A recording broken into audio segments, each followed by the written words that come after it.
pour ce Tech Jam numéro 4.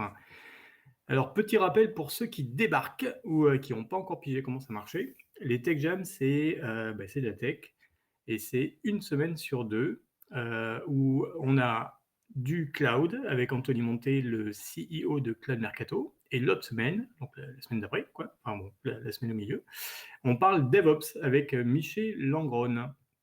Voilà, et on espère pouvoir ajouter d'autres thématiques. Et d'ailleurs, si ça intéresse quelqu'un qui est en train d'écouter, eh ben, n'hésitez pas à venir me parler. Moi, je suis Sébastien Pastor, le CEO de A Freelancers World, un écosystème pour freelance de la tech, et je suis donc accompagné aujourd'hui pour ce Tech Jam DevOps de Michel Langron. Salut Michel. Salut Sébastien, ça va? Ben, ça va, ça va. Comme je te le disais, il fait beau et je suis actuellement en Belgique et quand même, c'est c'est pas tout le temps. Je veux pas m'attirer de remarques désobligeantes. Il faut pas critiquer le climat en Belgique, mais quand même, c'est pas tout le temps. Et donc, ça, oui, ça va bien. Voilà. Et toi? Bah écoute, dans la banlieue zurichoise, il fait beau aussi. Pas très chaud, mais il fait beau. Bien. Bon, bah, c'est des bonnes conditions pour un tech jam. Mhm. Je rappelle juste que tu es à la tête de l'Imawi. Et tu réalises des prestations de DevOps et tu te définis, me semble-t-il, comme un DevOps maker. C'est bien ça? Yeah, yeah. Dev, entre parenthèses, sec, ops, maker, ouais. Voilà, sec, hein, pas Oh. sexe du tout, Non, rien à pas voir. sexe, non, non, sec. Pas mouillé, sec. Ok, bon ben voilà, on a bien compris. Alors aujourd'hui, on va faire un focus sur la CI/CD et ça c'est pas mal parce que ça va être concret, ça va être bien pédagogique, je ne sais plus. Alors, on va voir ce que c'est la CI/CD. On va peut-être d'ailleurs dès maintenant commencer par les bases. Ça sert à quoi? Qu'est-ce que ça veut dire CI? Qu'est-ce que ça veut dire CD? Je te laisse la parole. Alors, qu'est-ce que ça veut dire CI et qu'est-ce que ça veut dire CD? Donc, CI, c'est Continuous Integration, intégration continue. Et CD, il y en a deux en fait. C'est CD au carré. Parce qu'on peut avoir Continuous Deployment ou Continuous Delivery, qui sont deux contextes différents. Mhm. On va commencer par le CI. Alors, l'idée du CI au bout duquel on peut mettre le CD, c'est d'avoir une sorte de colonne vertébrale sur laquelle on puisse mettre des jobs, mettre des scripts, mettre des tests qui soient visibles par l'ensemble de l'équipe. Et Mhm. vraiment, le cœur de l'idée, c'est qu'en fait, toute l'équipe puisse voir la même chose, puisse voir les mêmes bugs, les mêmes tests, les mêmes builds, Ouais. pour qu'on Quand tu n'ait dis pas ce phénomène du ça marche chez moi et ça marche pas chez toi. Tout le monde voit ce qui va arriver en prod après au même endroit. Quand Voilà tu l'idée. dis tout le monde, c'est aussi bien les devs, les DevOps, c'est toute la chaîne en fait qui est là pour produire un produit quoi. Pour C'est produire. ça. Et au fur et à mesure qu'on complexifie, on peut même rajouter d'autres intervenants. On peut même rajouter le client final, par exemple, qui peut voir les tests de comportement tourner au sein de la CI/CD. Mhm. Ouais, ouais. Ok. Mais en général, enfin, la plupart des équipes, c'est en général l'équipe noyau, celle qui bosse toute la journée sur le projet. Mhm. Et donc les CD, il y en a deux, Continuous Delivery et Continuous Deployment. Alors, pour donner une différence, Continuous Delivery, en gros, c'est une mise en catalogue. Et Continuous Deployment, on a une étape supplémentaire, c'est que comme on maîtrise l'infrastructure, on peut se permettre de déployer sur l'infrastructure. Continuous Delivery, par exemple, si vous développez une application Android, vous ne pouvez pas forcer les utilisateurs à installer les mises à jour de votre application. Donc tout ce que vous pouvez faire, c'est de fournir votre app dans un catalogue pour que ça soit le plus facile pour eux de l'installer. Mais c'est eux qui l'installeront, c'est pas vous.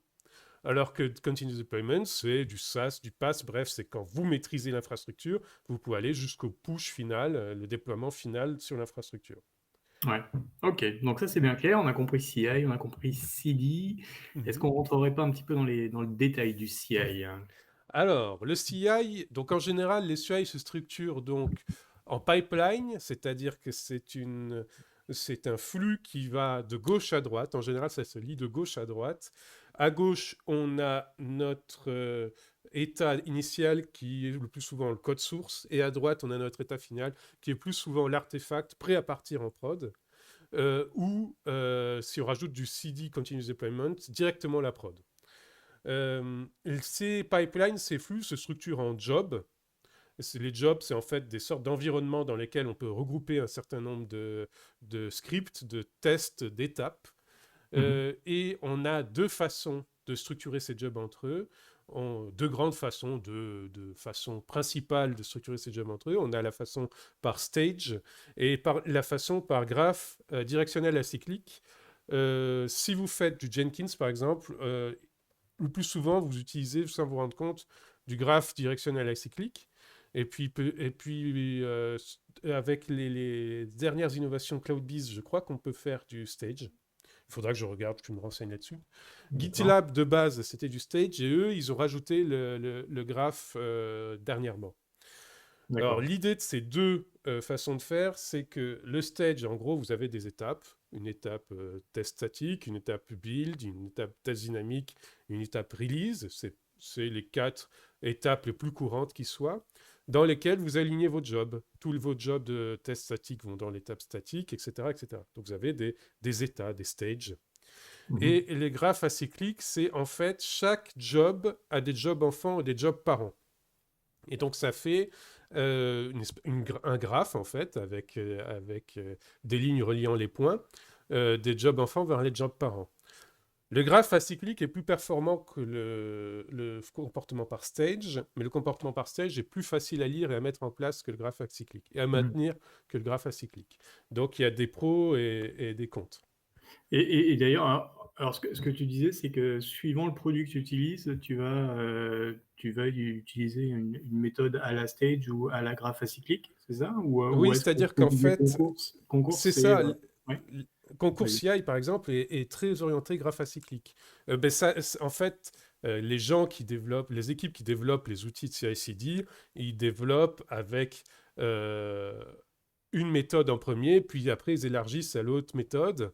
Et donc, suivant les outils que vous utilisez, vous êtes plus enclin à utiliser la méthode qui a été conçue de base, pensée de base.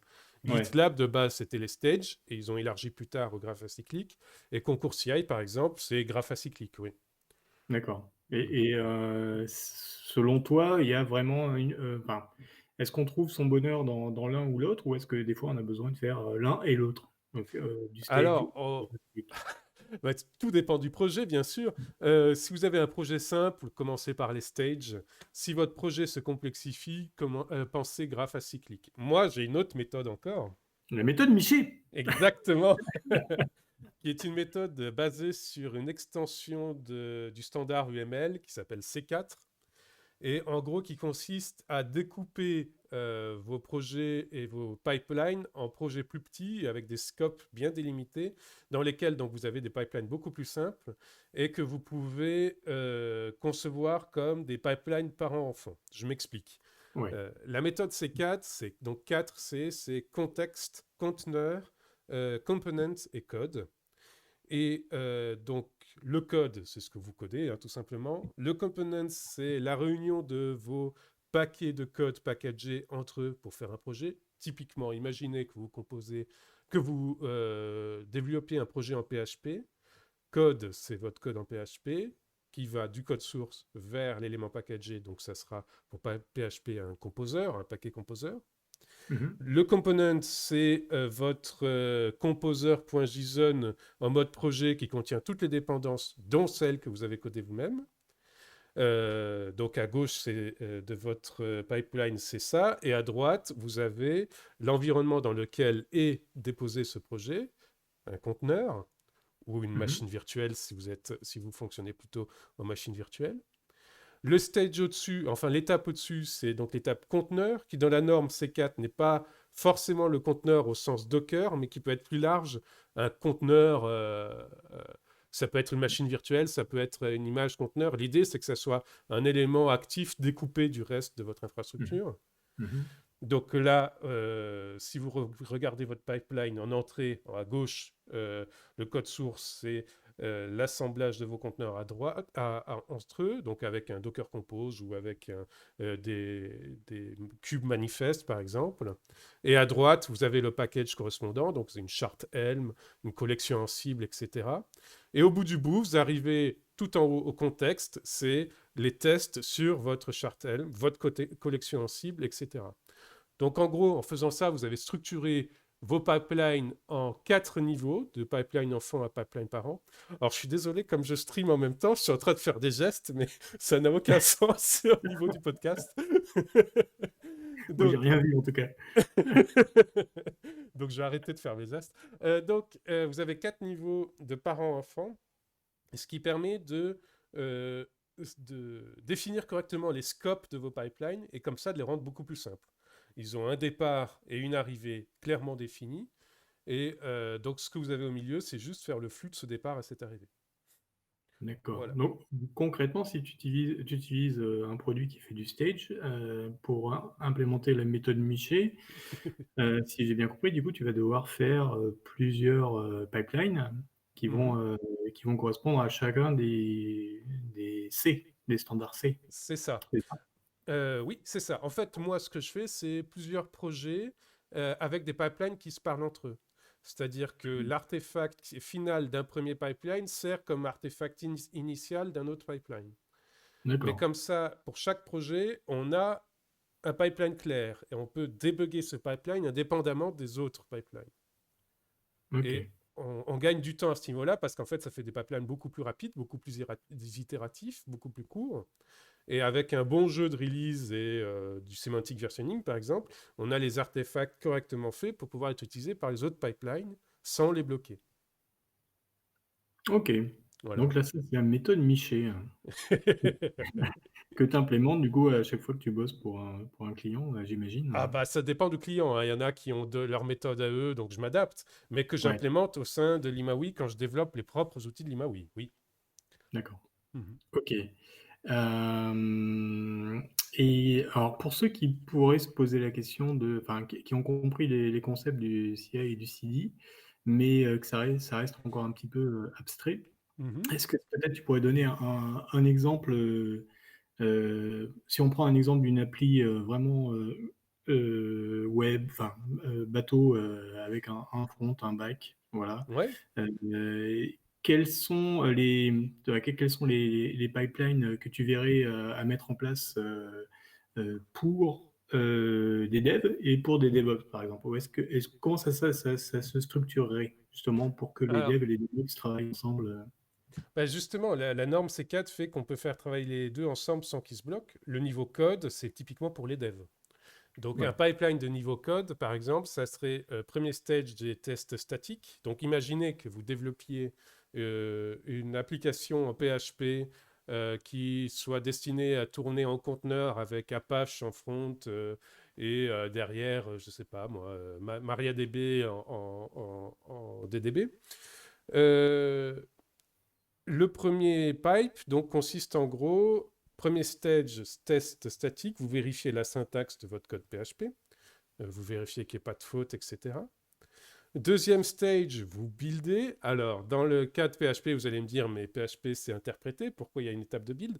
Eh bien, si, l'étape de build, là, consiste à créer l'artefact composer de votre code PHP qui va être testé après. Parce que, par exemple, je vois souvent cet anti-pattern où on a des pipelines où on build, on fait les Mhm. tests sur le build, et puis après, au moment de la release, au moment du déploie, on build un autre artefact et on déploie cet autre artefact. C'est, pour moi, c'est totalement bizarre parce qu'en fait, ce que vous avez testé, c'est pas ce que vous avez mis dans les catalogues ou en prod. Ouais. Euh, Parce que, par exemple, il y a des outils NPM, par exemple, permet dans le même flux de packager et de push sur le repo. Mais du coup, l'étape de test, elle est pas là. Et donc, ces Ouais. anti-patterns existent à cause de ça, à cause d'une mauvaise compréhension des pipelines. Donc, dans le cadre de PHP, l'étape de build permet de générer l'artefact composer. Ensuite, on fait une étape de test dynamique où on fait tourner l'artefact composer dans son environnement, donc en mettant Apache en front et MariaDB en back. Et Alors, là, test on peut. dynamique, Hmm. peut-être détaille un peu ce que ça pourrait être, un test dynamique. Alors, chez PHP, par exemple, il y a une bibliothèque qui s'appelle Beat qui permet de faire ça. En gros, vous écrivez soit vous l'écrivez en langage naturel avec un interpréteur derrière, soit vous l'écrivez en code, tout simplement un test de comportement. Je clique sur tel bouton, je vois telle interface apparaître, je clique sur tel bouton dans cette interface, je vois tel autre truc, etc. Et l'idée, c'est en fait de tester vraiment comme si vous étiez un utilisateur final votre application pour pouvoir dénicher les bugs éventuels. Ça, c'est D'accord. les tests dynamiques, en fait, c'est tous les tests qui sont là pour faire travailler votre application comme si elle était déjà en prod, alors qu'elle n'est pas encore tout à fait en prod. Vous avez les tests de D'accord. comportement, mais vous pouvez avoir les tests de sécurité, par exemple. Alors que les tests statiques, du coup, les premiers tests dont tu avais parlé au tout début, c'est finalement les tests fonctionnels? Non, c'est les tests de syntaxe. En gros, c'est directement sur le code source. Vous vérifiez que le code source puisse se compiler correctement. Hmm. Bah, du coup, je Euh, vois pas les tests fonctionnels, hein. Bah, les tests je vais fonctionnels, vérifier. ils sont dans les tests dynamiques. Ah d'accord, ok, Ouais. ok, En fait, les d'accord. tests dynamiques, vous pouvez élargir le scope de vos tests dynamiques à énormément de choses. Tests fonctionnels, tests comportement, tests de sécurité, etc. Par exemple, si vous êtes orienté infrastructure, vous pouvez mettre InSpec à ce niveau-là, qui va tester que Hmm. vos conteneurs démarrent bien, que votre noyau Linux n'a pas des flags tout pétés qui fait qu'il va leaker tout ce qui peut leaker, etc. C'est à ce Hmm. niveau-là qu'on peut faire ça. D'accord, hein. J'ai utilisé fonctionnel, mais je voulais dire unitaire. C'est plutôt dans les Ah, tests statiques. unitaire. Les tests Ouais, unitaires, alors ça dépend. Si c'est des tests courts, sans dépendance externe, vous pouvez presque se rapprocher des tests statiques. Si c'est des ouais. tests qui commencent à être un peu plus complexes, faisant intervenir de la DDB, faisant intervenir des dépendances externes, rapprochez-les des tests dynamiques. Hmm. Si vraiment vous n'avez pas le choix à passer par des mocks, mais les mocks sont de moins en moins pertinents dans un monde où on commence à fonctionner microservices. Il est Ouais. beaucoup plus pertinent, par exemple, de démarrer un conteneur MariaDB et de faire les tests avec un vrai conteneur MariaDB plutôt que imiter en code le comportement de requête SQL. Hmm. Ouais, bien sûr. Mm. Donc alors, si je récapépète, là actuellement on est à donc, des tests statiques Mhm. en génération de code, donc c'est la partie enfin, qui correspond à PHP Composer, c'est ça? Oui, Composer chez PHP, oui. Le test dynamique qui arrive après, et après Mhm. qu'est-ce qu'on aurait dans la Alors, suite? une fois qu'on a fait nos tests dynamiques et que tout est ouvert, on passe à l'étape de release. Alors, l'étape de release, elle peut être faite de différentes façons, suivant que vous publiez euh, avec du tag et du semantic versioning, ou suivant que vous publiez par commit. Je sais que par exemple, il y a encore des boîtes qui publient chaque artefact avec un numéro de commit déjà en production. Moi, je préfère utiliser du semantic versioning, c'est-à-dire que ça m'oblige à l'étape de release de marquer un tag qui Ouais, redéclenche un nouveau pipeline qui teste la modification faite avec le tag. Et en bout de pipeline, j'ai mon artefact prêt à être push dans des repos. Donc, suivant le degré de complexité, ça peut faire des pipelines différents. d'accord. Mhm.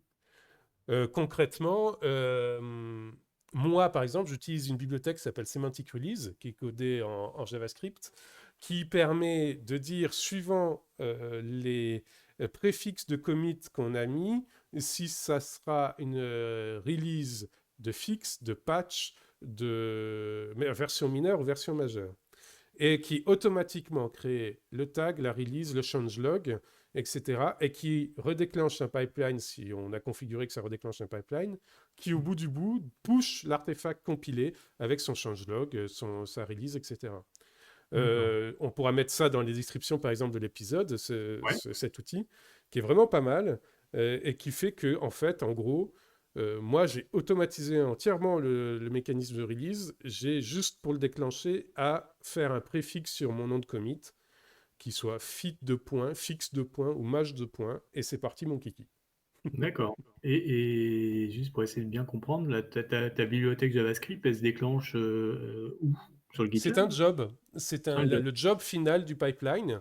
En fait, j'utilise GitLab CI pour ça par exemple, et le dernier stage, le stage déploie, dedans j'ai un job qui appelle le conteneur qui contient cette bibliothèque JavaScript, et dedans, j'ai un binaire qui wrap cette bibliothèque JavaScript. Je démarre mon binaire, il vérifie le code, il vérifie le nom du dernier commit, et s'il voit le préfixe dedans, il calcule tout seul la version en regardant tout l'historique, et il me fait le changelog, le package, etc. Et il me push directement dans mon Git un nouveau commit avec le numéro de version, avec le tag numéro de version. Et il fait ça tout seul D'accord. comme un grand. Ok. C'est vrai que je n'aurais pas vu du JavaScript à cet endroit-là, mais Eh pourquoi ben, pas? c'est étonnant, enfin étonnant, je ne sais pas, mais JavaScript, il y a énormément d'outils en JavaScript pour compléter un CI. Il y a Ouais. celui-là, il y a Renovate, par exemple, qui est un concurrent de Dependabot, si vous utilisez GitHub, qui est extrêmement intéressant pour faire de la mise à jour automatisée par branche. Il y a tout un tas d'outils codés en JavaScript pour étendre un CI, c'est hyper intéressant. D'accord. Ok. Mhm. Ouais, c'est vrai que moi j'ai plus à chaque fois le réflexe d'aller chercher le côté Python parce Eh oui. que c'est bon, mangez-en. Mhm. Mais pourquoi pas? Alors on en est où? Alors du coup ça, si je récapitule bien, ça, donc là, ce que tu as décrit, ce que tu as détaillé, c'est une succession de stage au final, non de pipeline, ou de stage. Alors, le pipeline contient des stages et les stages contiennent des jobs si on fonctionne en stage. Sinon, en acyclique, le pipeline contient des jobs reliés entre eux de parents à enfants. D'accord. Euh, Après, dans les définitions, pour essayer d'améliorer un peu le CI, il y a la notion de shift left et de shift right.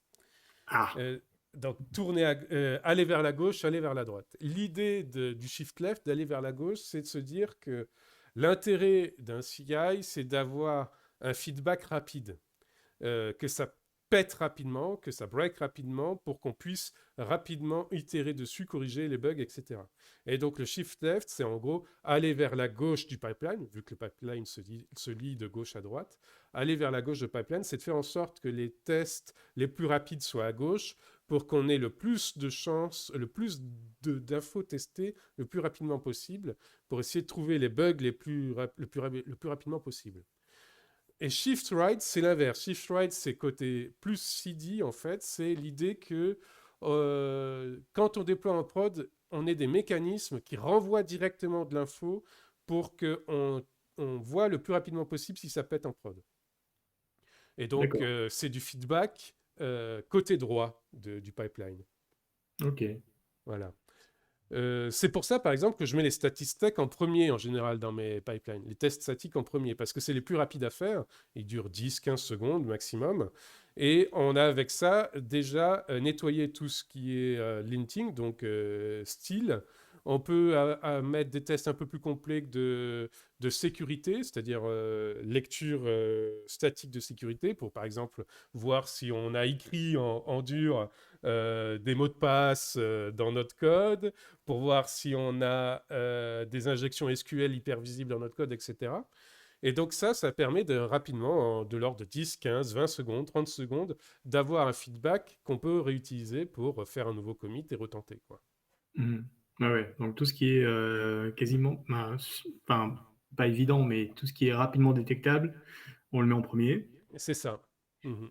Et parce que ça va être rapide, tout ce qui va demander beaucoup plus de complexité à la fois dans le test, etc., ça arrive plus tard. Donc là, c'est dans la logique shift left, c'est ça. C'est ça, exactement. Plus votre job est long, plus vous l'éloignez du début pour que vous mettiez au début en fait les tests les plus rapides.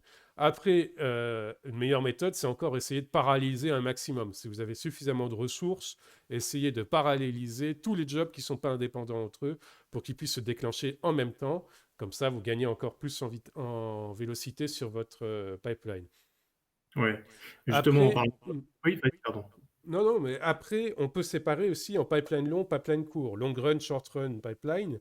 J'en avais parlé il y a 15 jours déjà, parce que l'idée aussi, c'est de pouvoir avoir des pipelines qui correspondent en méthode d'agile à des spikes, c'est-à-dire des pipelines de recherche. j'avais parlé il y a 15 jours des pipelines de sécurité où dedans, on pouvait mettre du fuzzy testing, du spider testing, même du chaos monkey et du chaos testing, qui sont en fait des jobs qui sont très très lents, très très longs, parce que c'est des jobs de recherche où les outils sont là pour tester toutes les interfaces, pour casser les interfaces aléatoirement et voir comment le système se comporte, envoyer du bruit sur les interfaces et voir comment le système se comporte. Donc ça, c'est des long run pipelines qui doivent être séparés des short runs parce que l'idée, c'est que les pipelines soient les plus courts possibles pour le fonctionnement normal du développement. Et ces long run pipelines sont là pour pouvoir définir des nouveaux axes de recherche et d'amélioration de vos apps, de vos systèmes, pour ensuite être détachés, correctement modélisés et remis dans les short run pipelines. Ok.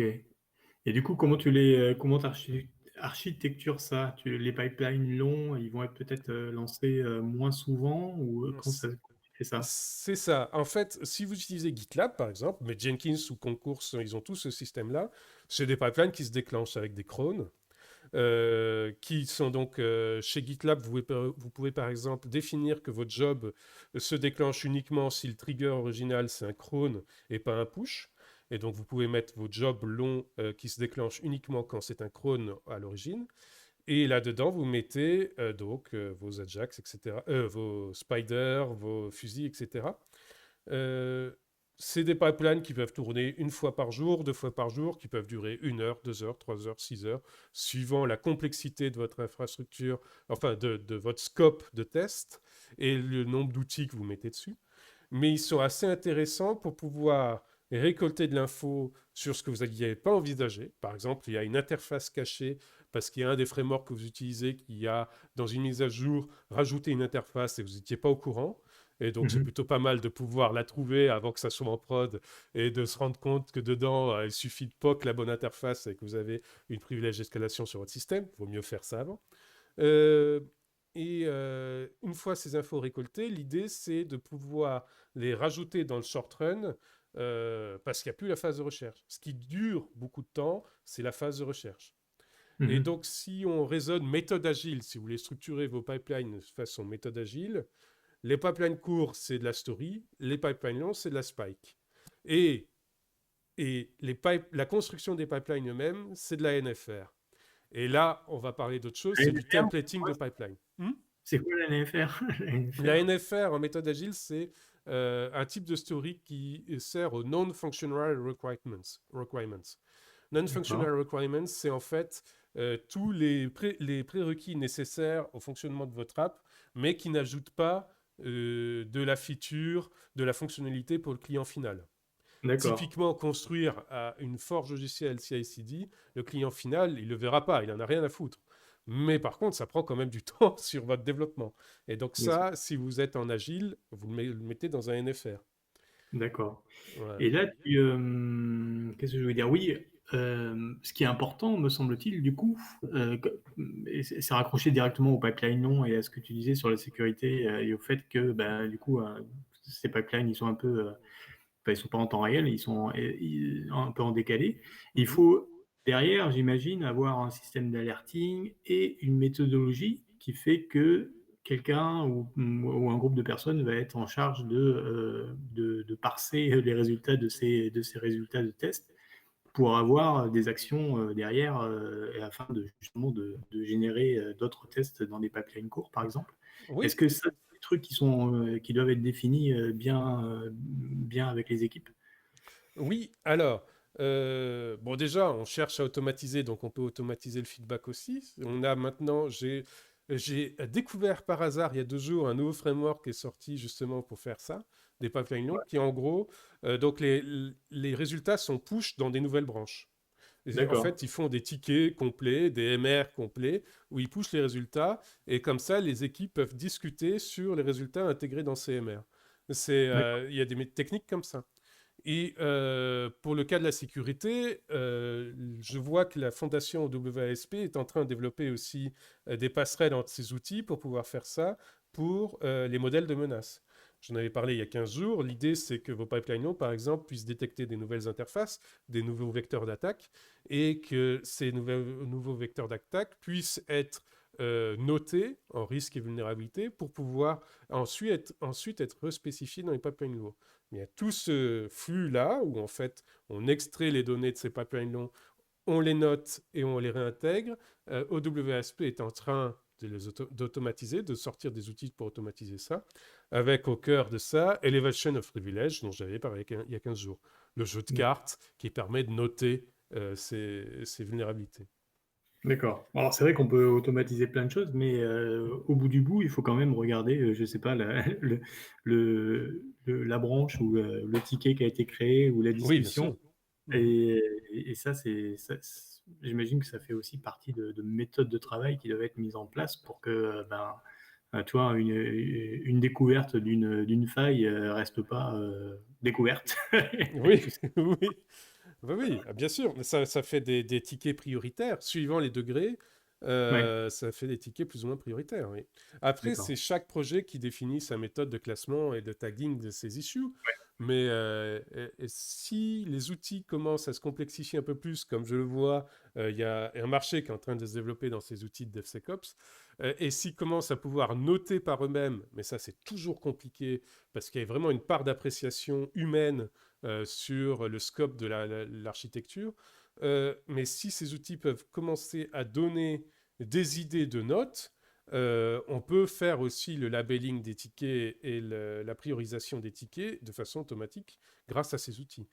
Euh, Après, donc, je parlais de NFR.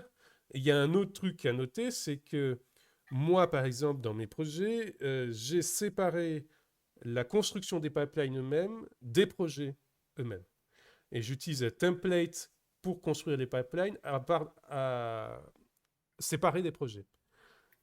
L'idée, c'est que dans mes projets fonctionnels, donc de projets finaux pour un utilisateur final, j'ai pas de commit des commits de maintenance, des commits non fonctionnels. Les C'est pour ça que je fameux commits, sépare sur un projet séparé les templates de pipeline.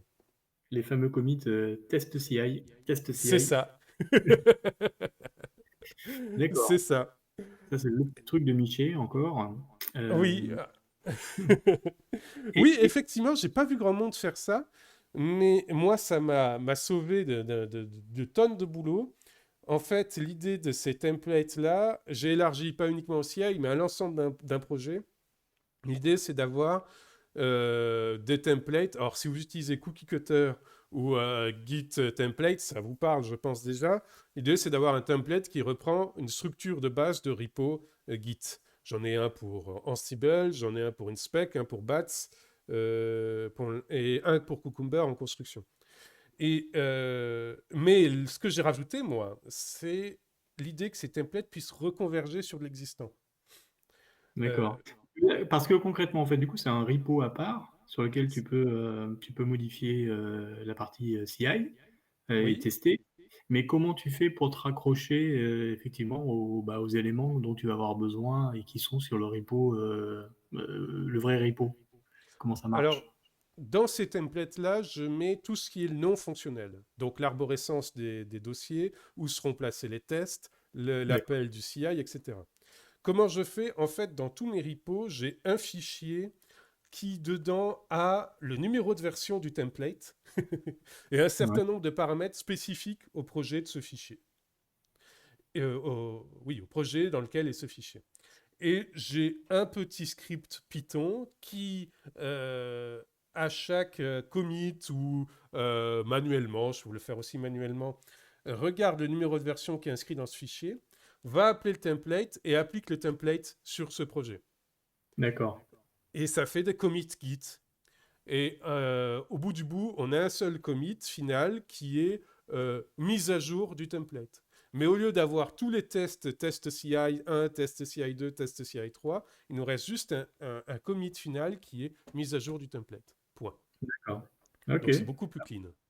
Ouais, c'est pas mal. Mhm. C'est pas mal. Il va falloir que tu les vendes, tes méthodes. méthode Michel. Tu peux les vendre Bah déjà. écoute, dans le pass Limawi en devenir, il y aura ces outils. D'accord.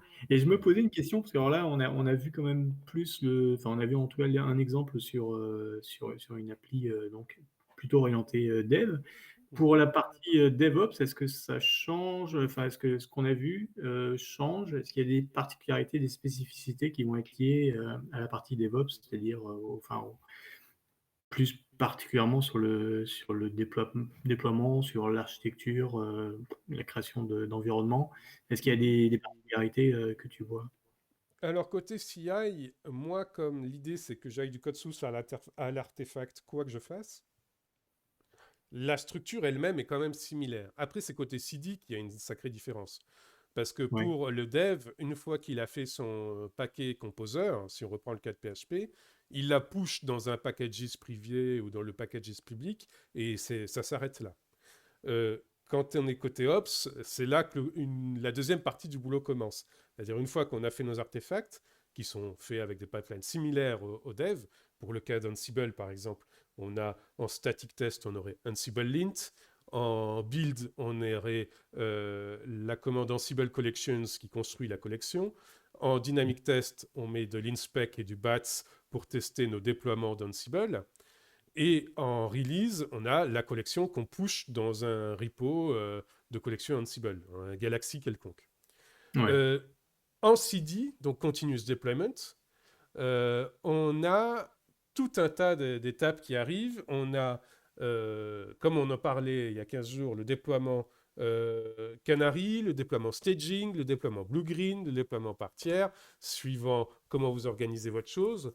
Alors l'idée, c'est que moi, par exemple, pour ma nouvelle infrastructure que je suis en train de développer, l'idée, c'est d'avoir un blue-green pour les éléments de l'infrastructure où il n'y a pas une énorme montée en charge, où on peut, je ne sais pas, par exemple, imagine, Sébastien, que je fasse à mon tour un, un Limawi Jam, l'outil qu'on utilise actuellement. Là, il n'y a pas de montée en charge absolument exceptionnelle d'attendu. On ne sera pas 2 millions de viewers simultanés. Donc, chaque amélioration, je pourrais la faire avec un blue-green. Alors, Tu vois. juste avant que tu ailles plus loin, Mhm. est-ce que tu peux, pour tous les gens qui se demandent pourquoi tu dis blue-green depuis tout à l'heure, Ah oui, pardon. détailler les différents types de déploiement qui existent? Alors, le blue green, l'idée c'est que vous ayez une infrastructure green et une infrastructure blue. L'infrastructure green, c'est celle qui est en prod, celle que l'utilisateur final utilise.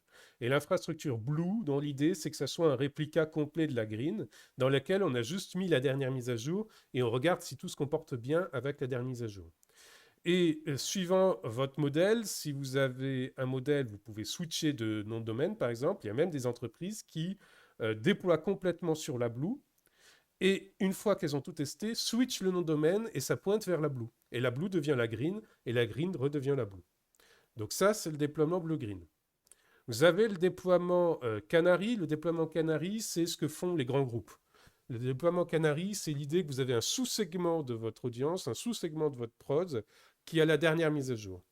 Et dans ce sous-segment, on a en fait donc des utilisateurs finaux qui se retrouvent avec quelques petits bugs qui restent, etc.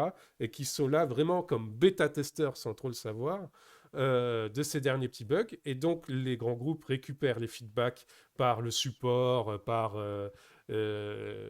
tous les systèmes de retour de ces utilisateurs et améliorent leur solution. Et une fois que la solution est stable et correcte, ils la déploient à l'ensemble de leur panel. Typiquement, par exemple, chez Twitter, vous aviez eu il y a 2 mois ou 3 mois Twitter Blue qui n'était accessible que pour les États-Unis ou que pour des comptes particuliers aux États-Unis. Ça, c'est du Canary. Mhm. En gros, Twitter avait détaché ces petites mises à jour uniquement pour des comptes spécifiques qui ont eu en avant-première et donc qui ont fait leur feedback sur ces mises à jour. Et une fois que les feedbacks ont été satisfaisants, ils ont pu déployer plus largement. Ça, c'est du Canary. Pourquoi on appelle ça Canary? En fait, l'idée, c'est que ça vient des mines, du monde des mines. Quand, au 19e siècle, on avait une nouvelle galerie qui s'ouvrait, on envoyait un canari dans la galerie. Et ça permettait de voir s'il restait dans la galerie des gaz toxiques pour les mineurs. Si le canari restait en vie, c'était bon. Si le canari mourait, c'était pas bon. Et donc, la Canary Release, en fait, l'idée, c'est que on envoie à une partie de votre base, et si la partie de votre base virtuellement meurt, c'est pas bon. Et si elle reste en vie, c'est bon. Voilà. Ouais, ouais. Donc, oui, en d'autres termes, c'est un pourcentage, c'est prendre un pourcentage du trafic et le diriger vers la plateforme. Vers la euh, nouvelle version, ouais. Mhm. ouais. Mhm. Ok, Blue Green, Canary, c'est bien clair. Un autre? Alors, moi, je connais le déploiement par tiers, mais c'est pour des structures plus petites. En gros, ça Ouais. ressemble beaucoup à la Canary, mais l'idée, c'est que c'est intéressant pour des structures qui sont plus fortement liées. Imaginez un lac de données, par exemple. Un lac de données, c'est un peu plus compliqué de le détacher en sous-segments parce que vous allez finir par avoir des incohérences dans l'ensemble de votre lac. Et donc là, un déploiement par tiers peut suffire sur un temps plus court à déterminer s'il y a un gros foirage sur votre déploiement ou pas. Vous déployez un tiers de votre infrastructure ou un cinquième suivant la taille de votre cluster. En général, il vaut mieux des cinquièmes que des tiers. Si ça marche, tant mieux. Si ça ne marche pas, on rollback. Et vous avez les 4 cinquièmes qui n'ont pas été atteints. Et donc, Hmm. votre lac de données peut resynchroniser son stock de données sur le premier nœud une fois qu'il est rollback. Donc ça, c'est Ok. le déploiement par tiers ou par cinquième. C'est une bonne façon de faire, c'est de mettre des smoke tests derrière, des tests de fumée. C'est-à-dire, vous déployez votre cinquième, vous regardez si ça fume, et si ça fume, c'est pas bon, si ça fume pas, c'est bon, et vous pouvez déployer votre deuxième, cinquième, etc., etc. Un outil de smoke test, par exemple, c'est Inspec. Inspec, c'est très bien du smoke test. L'idée d'un D'accord. smoke test, c'est que vous ne modifiez pas la structure de votre environnement de prod, parce que là, le premier cinquième, il est déjà en prod. Vous ne modifiez pas la structure de votre environnement de prod, vous vérifiez juste que tout fonctionne. Hmm. Voilà. D'accord. Parce qu'on a les mêmes résultats qu'on avait avant la bascule, quoi. Enfin, Voilà. de cette portion de trafic. Ou des Ok. meilleurs résultats si c'est un patch de performance que vous déployez. Et oui. Mhm. Et ben, on peut fermer la parenthèse sur ce que c'était et revenir, avant que je ne t'interrompe, ben, on était au déploiement, justement. Et c'était là, tu disais que la partie déploiement, c'était là où les DevOps commençaient à bosser, en résumé. En fait, moi, je suis donc infrastructure as code, mais je vais plus loin. Moi, j'essaye d'être full GitOps. L'idée du GitOps, c'est que votre unique source de confiance, c'est votre code Git, votre code source dans Git. Hmm. Et donc, quand on arrive à la partie déploiement, en fait, tout doit être automatisé. Et l'idée, c'est que votre déploiement soit en mode pool, c'est-à-dire que en CI, à la fin, vous pushez vos artefacts dans des repos.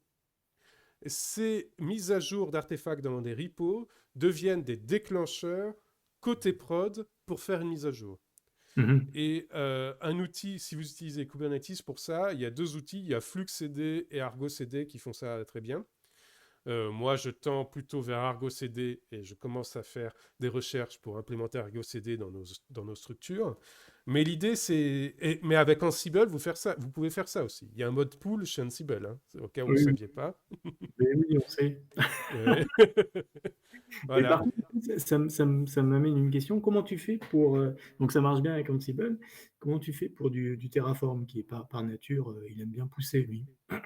Ben, là, c'est le problème du cloud, c'est-à-dire que les clouds, ça fonctionne en mode push. Ouais. Vous avez un client vers une infrastructure. Vous ne pouvez pas, depuis une infrastructure, tirer une autre infrastructure. Sinon, vous faites de l'entre-cloud, si vous voulez.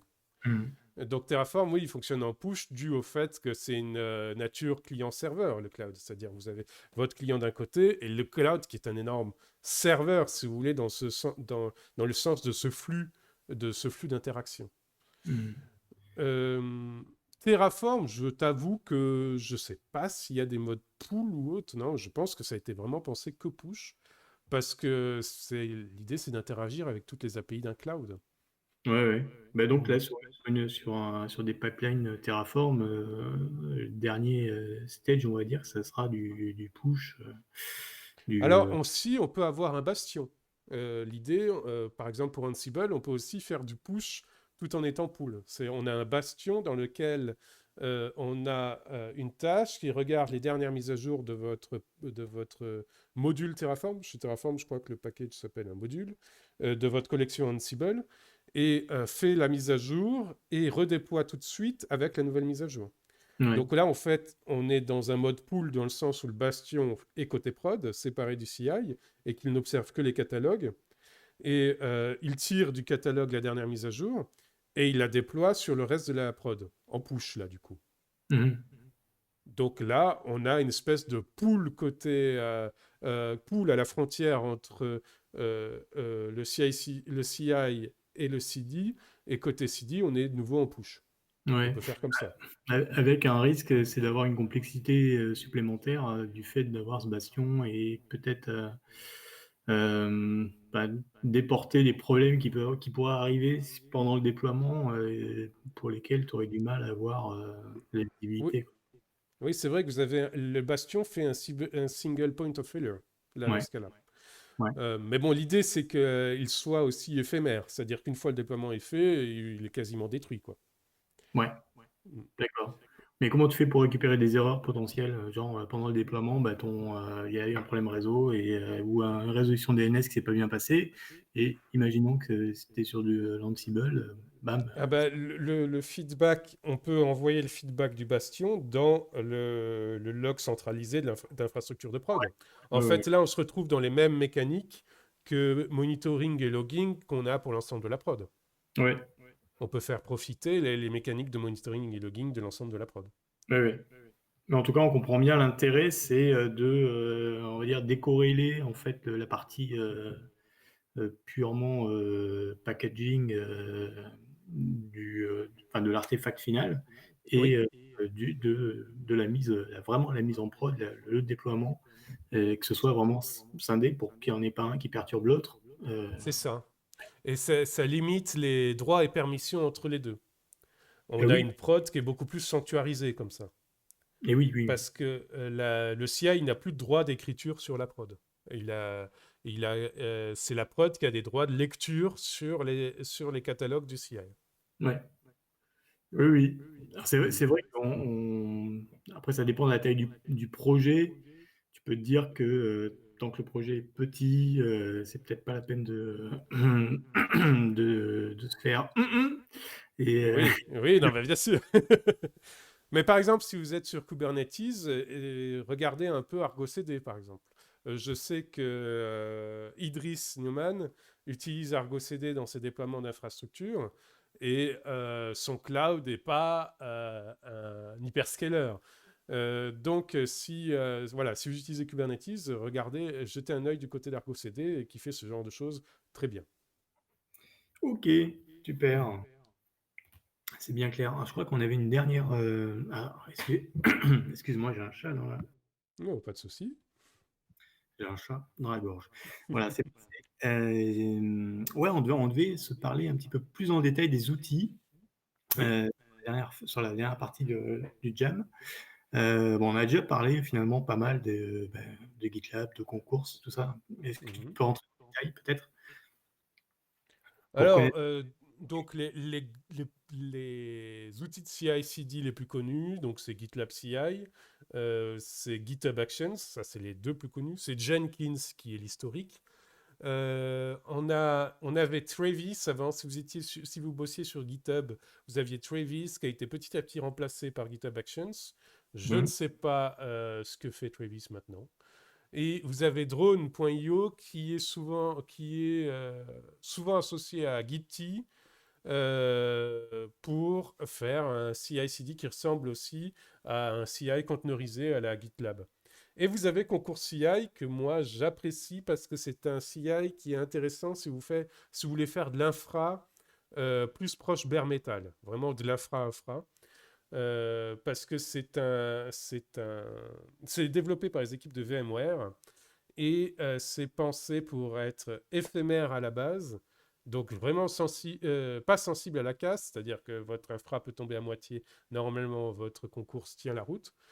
Donc c'est assez intéressant. Oui, Anthony, tu... Ouais, Anthony, d'accord. Bonjour. Bonjour, je voulais juste mettre mon petit grain de sel au niveau des produits qui existent pour le CI/CD. Ouais. Parce qu'en fait, il y a toute une panoplie de CI/CD as a service qui existe sur le net. Mm, Et le premier, tu l'as cité, le premier de tous, tu l'as cité, Miché, c'est Ouais. Jenkins, mais après, ça c'est parti dans le cloud avec Travis. Et Travis, c'est vraiment le pionnier du CI/CD as a service disponible après une pull request. Ça part directement en direction du CI. Et donc, mm, on a Travis CI. Pour donner un petit peu de détails, en fait, ils sont partis sur leur version pro. Face à GitHub, ils misent surtout sur la version pro, donc ce qu'ils appellent le Magnum. Mais à côté de ça, on a un Circle CI qui fait la même chose. On a un drone, comme tu viens de citer. On a un oui. Semaphore CI qui permet de faire ça sur du bare metal. On a un Worker qui a été racheté par Oracle il y a quelques années. Et en fait, on a un écosystème avec peut-être 10, 12 acteurs qui font strictement la même chose du CI/CD. Mhm. Maintenant, ce qui est à comparer, c'est quels sont leurs forfaits et aussi quel est le prix du forfait.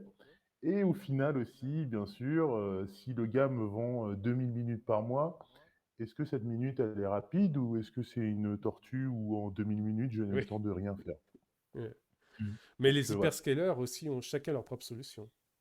Exact, ouais. Il y a Azure Pipeline, il y Ouais. a AWS, je ne sais plus comment ça s'appelle, etc. Oui, clairement, tout le monde est rentré sur le marché et Mm. même Jenkins a sa version SaaS qui est Jenkins X ou quelque chose comme ça. C'est ça, ouais, Jenkins X, qui est maintenu par CloudBees, si je me souviens bien. Ouais, CloudBees, ouais. c'est des voisins, c'est des Neuchâtelois. Et c'est sans oublier Source Hut. Oui. Je vous invite à regarder ce projet. Alors pour tous ceux qui sont un peu comme moi et qui aiment pas trop GitLab, enfin qui aiment pas trop la lourdeur de GitLab mais sans parler la complexité ou la difficulté, on va dire, à maintenir un GitLab avec un update toutes les 2 semaines et des éléments de config qui changent. Bref, là j'exagère un peu. Mais il y a Source Hut qui existe, c'est un produit open source et qui vise tout le contraire de GitLab, c'est d'être un truc super léger, même ça marche même sans JavaScript si on veut. Et voilà, c'est un peu exotique, on va dire, mais il est franc pour faire ce qu'il fait, c'est-à-dire avoir un repo Git, faire de la CI, c'est un beau projet, je trouve. Voilà. Mm. Voilà. Mais Et comme Anthony le dit très bien, c'est un marché qui est en plein développement, il y a énormément d'acteurs qui rentrent dessus, et donc il y a une promesse d'avenir assez intéressante là. ouais, ouais, ouais. Et c'est d'autant plus étonnant, c'est qu'on aurait pu penser que comme on s'adresse quand même au code, c'est, euh, c'est, il n'y a pas si longtemps que ça. Anthony, tu connais les homos, je sais plus quoi, les homos Dedicatus. Dedicatus. dédicatifs. On aurait pu penser que tiens, le code quand même, c'est vraiment un truc qu'on aurait aimé garder proche de ces data centers, etc. Et puis finalement, c'est des solutions SaaS voilà, qui sont les plus utilisées maintenant. Il y a très Mhm. peu d'intérêt à installer soi-même sa solution Bah, bah, de CI. après, moi, je vois que tout ce truc-là, il s'est quand même structuré à partir du moment où il y a eu GitHub qui a Ouais, dit vous stockez votre repo. Et après, les fournisseurs de CI/CD ont dit oh, bah, juste tu mets un petit YAML dans ton repo et ça va tourner. ouais. Ouais. Et ce mode, il est tellement simple qu'en fait, Mm. tout a été démocratisé très rapidement, quoi. Hmm. Mais la démocratisation, ouais, GitHub c'est pour le stockage de Git. De GitHub a considéré la démocratisation, euh, participer à la démocratisation de Git énormément. Pour le CI, c'est plus GitLab en fait qui a fait la démocratisation. C'est parce que Euh, effectivement, GitLab CI a commencé avant GitHub Actions. Et le fait d'écrire le CI dans le code a été repris par GitHub Actions qui a du mal un peu à suivre. Alors, qui est en train de reprendre du poil de la bête en ce moment, mais qui avait du mal un peu à suivre au départ, hein. Je suis d'accord, mais en fait, pour moi, la tendance en tant que développeur, elle s'est lancée parce que ils ont proposé de faire ça gratuitement pour l'open source. Et Ouais. comme la plupart des acteurs de CI/CD proposent ça, moi, je me rappelle, il y a une dizaine d'années, je faisais beaucoup, beaucoup, beaucoup de Python et de Django open source. Et en fait, bah, je mettais mon petit YAML dans tous les repos que je faisais. Et je savais qu'il y aurait un petit badge dans mon README qui va dire les tests sont passés ou sont pas passés. Et Mhm. gratuitement, quoi. Je pouvais taguer 1000 repos sans payer. Il y a juste à Ouais. partir du moment où j'ai envie de faire du bif avec mon logiciel et que je mets ça dans un repo privé, là, je vais devoir passer à des contrats, à des souscriptions privées pour pouvoir tester. Mais Mhm. le fait que toute l'open source ait pu aller gratuitement en fait vers ce genre de service, pour moi, c'est vraiment le truc à démocratiser le CI/CD pour tout le monde. Mm. Le fait aussi que ça a baissé la barrière à l'entrée. Le fait qu'on puisse écrire dans son code le Claire. CI/CD, ça a considérablement abaissé la barrière à l'entrée. Parce qu'on n'avait plus besoin de professionnels du pipeline, le développeur lui-même pouvait commencer à faire ses pipelines. Ouais. On sait tous où est-ce que ça va quand on donne des pouvoirs aux développeurs. Aïe, aïe, aïe, aïe, aïe. Il y a- On fait du DevOps, Je sais, mais Sébastien. il y a toujours ces vieux démons et ces vieux réflexes. Ah là là. Oh, attends, je me tape. Je regarde. Bim. Voilà. Sur les outils, est-ce que tu peux refaire une petite passe sur ce dont tu parlais tout à l'heure, les cookie cutters et les Oui, copieurs, c'est tout ce qui est debug de pipeline. oui. Sur quoi tu t'appuies? Alors, il y a deux outils principaux sur le marché. Et il y en a un en plus qui est intégré en extension Git, ça s'appelle Git Template. Mais l'outil principal sur le marché, c'est Cookie Cutter, donc coupeur de cookies. Et il a un concurrent qui s'appelle Copier. Moi, j'avais développé mes templates avec Copier. Je pense que dans les mois qui viennent, je vais tout passer sur Cookie Cutter parce que j'ai l'impression que Copier est en perte de vitesse. L'idée de ces outils, c'est de pouvoir donc faire des templates de repo. Ils utilisent Jinja comme syntaxe de templating, et Mhm. les deux, hein, Copier et Cookie Cutter. Et la différence, c'est que Cookie Cutter mélange du Jinja, du JSON et du YML pour ses configurations, alors que Copier, c'est Jinja, YML, donc c'est beaucoup plus stable. C'est pour ça que j'étais parti sur Copier. Ouais. L'avantage aussi de Copier, c'est il permet nativement de faire de la reconvergence après coup. Donc, ce que j'essaye de faire, c'est-à-dire une fois que tu as généré ton repo initialement avec ces templates, ce qu'on peut faire avec les trois, Git template, Cookie Cutter et Copier, jusqu'à présent, le fait de pouvoir faire une mise à jour à part des templates et la réappliquer sur le repo, ça n'était intégré nativement que dans Copier. Les deux Mhm. autres ne le faisaient pas nativement. J'ai vu qu'il y a un plugin étant dans le fonctionnement de Cookie Cutter qui permet de faire ça maintenant. Donc c'est pour ça que j'envisage de retourner vers Cookie Cutter, parce que moi, ce qui m'intéresse vraiment, c'est pouvoir faire la reconvergence après coup. J'ai une idée qui vient, une amélioration de mon pipeline qui vient, un nouvel outil qui est arrivé sur le marché qui permet donc de tester un nouvel angle d'attaque sur mon outil. Si je le mets dans mon template et qu'ensuite je le réapplique sur tous mes repos existants, c'est quand même franchement pas mal. Et donc c'est ça que je cherche à avoir avec cet outil templating. Jusqu'à présent, j'avais ça uniquement qu'avec Copier. Et là, j'ai vu qu'avec Cookie Cutter et une extension, c'est possible. Ok, top, hein. Et ben on va terminer. Oh là, on est vraiment bien. Il est 13h57. Mhm. 59? Ah, 59, on est bien calibré. Peut-être terminer sur une notion qui peut-être paraît évidente, mais qui l'est peut-être pas pour tout le monde. C'est l'effort qu'on doit investir dans la mise à jour et dans la maintenance des tests, des pipelines. D'après toi, enfin, comment tu la définirais? Est-ce que c'est 10% du travail Oh là, en pourcentage. Ouais, je sais pas, je pose des questions comme ça, je suis foufou.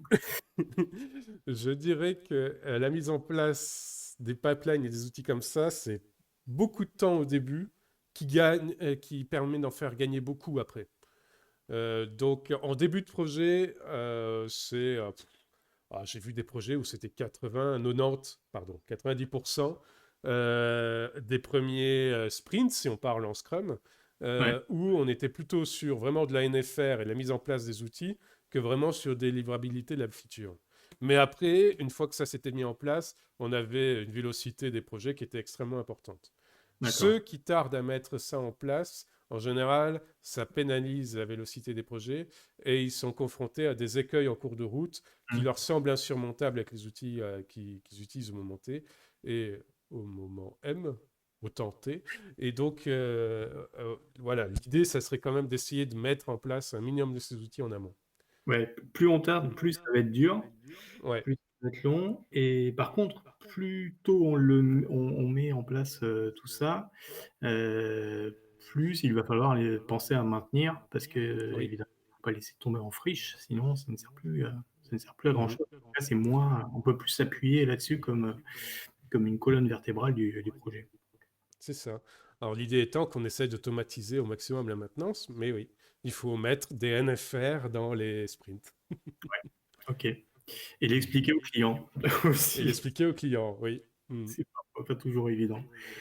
Merci beaucoup, Miché. On va s'arrêter là. Il est 14 heures pile poil. Merci, Anthony, qui est venu nous faire coucou. Merci à vous qui nous avez écoutés. J'espère que ça a été intéressant pour vous. Ah, des petits cœurs d'Anthony, c'est sympa. La semaine prochaine, ben, justement, on se retrouvera avec Anthony pour parler de Gaia X, hein, avec le CTO de Gaia X. Rien que ça. Nous fais pas ta blague sur le chocolat, hein. Ah oui, mais j'oublierai pas. Bravo. Ah, j'adore Anthony parce qu'à chaque fois, il arrive à me péter ma conclusion. C'est beau quand même. J'étais sur le point de dire au revoir tout le monde, et à la semaine prochaine.